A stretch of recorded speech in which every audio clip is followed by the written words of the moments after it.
Halo, Assalamualaikum. Pada pembahasan kali ini, kita akan membahas mengenai kanker serviks atau kanker rahim. Nah, apa sih kanker serviks itu? Nah, kanker serviks merupakan bagian dari tumor ganas yang tumbuh di dalam leher rahim.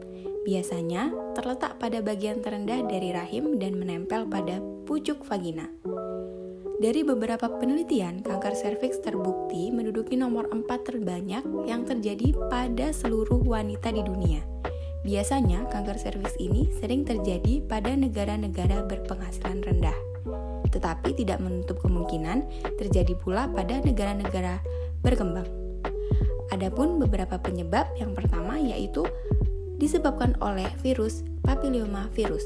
Virus ini menyebar melalui hubungan seksual, terutama pada hubungan seksual yang tidak aman. Misalnya, bergonta-ganti pasangan dan tidak menggunakan alat kontrasepsi seperti kondom. Nah, adapun beberapa gejala yang mungkin kita rasakan ketika kita menderita kanker serviks. Yang pertama, ada gejala pendarahan yang terjadi setelah hubungan seksual. Yang kedua, pendarahan setelah menopause. Yang ketiga, pendarahan dan bercak di antara periode menstruasi. Dan yang keempat, periode menstruasi yang lebih lama. Gejala selanjutnya berupa keputihan, ditandai dengan cairan yang keluar mungkin mengandung darah, berbau busuk, dan mungkin terjadi antara periode menstruasi atau setelah menopause. Setelah itu ditandai dengan nyeri panggul, biasanya kita rasakan ketika saat berhubungan seks atau terdapat pemeriksaan panggul. Yang terakhir ditandai dengan nyeri punggung dan bengkak pada tungkai kaki. Berikut ini beberapa pemicu kanker serviks. Yang pertama, perilaku seksual. Yang kedua, aktivitas seksual terlalu dini. Yang ketiga, smegma atau cairan tubuh berlebihan. Yang keempat, wanita perokok aktif. Yang kelima, paritas atau jumlah kelahiran hidup. Yang keenam, tingkat sosial ekonomi. Yang ketujuh, riwayat terpapar infeksi menular seksual. Yang kedelapan, penggunaan kontrasepsi hormonal. Dan yang terakhir, penggunaan obat imunosupresan atau obat yang digunakan untuk menekan sistem kekebalan tubuh.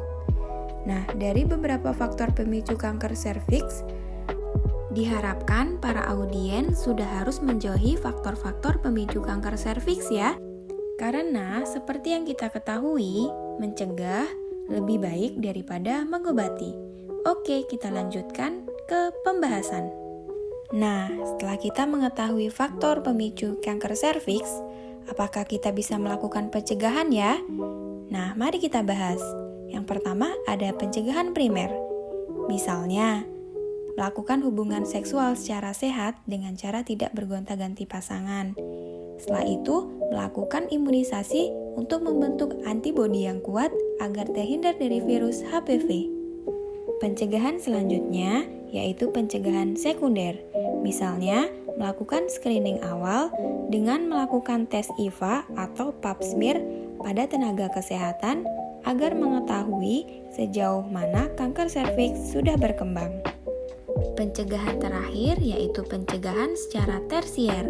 Misalnya, melakukan kemoterapi lanjutan pada pasien yang sudah menderita kanker serviks.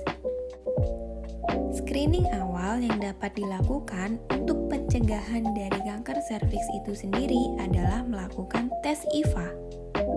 Apa ya kira-kira tes IVA itu? Tes IVA itu sendiri adalah suatu cara tenaga kesehatan untuk melakukan deteksi dini secara efektif untuk melihat adanya kanker serviks di dalam rahim.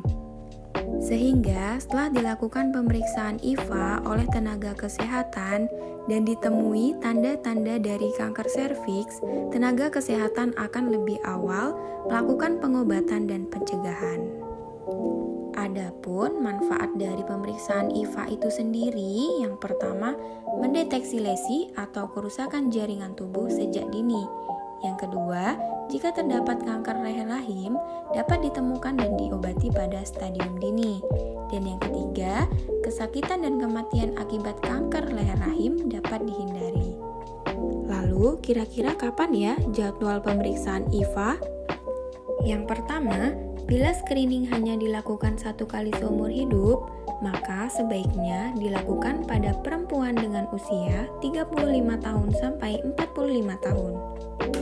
Yang kedua, usia perempuan 25 tahun sampai 45 tahun bila sumber daya memungkinkan. Screening hendaknya dilakukan setiap 3 tahun sekali. Yang ketiga, untuk usia di atas 50 tahun cukup dilakukan 5 tahun sekali. Bila 2 kali berturut-turut hasil screening belum negatif, perempuan usia di atas 65 tahun tidak perlu menjalani screening. Yang keempat, tidak semua perempuan direkomendasikan melakukan screening setahun sekali.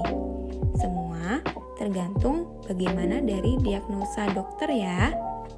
Oke, itu tadi paparan terakhir dari video ini. Terima kasih, semoga bisa bermanfaat dan bisa lebih mudah dipahami. Assalamualaikum warahmatullahi wabarakatuh.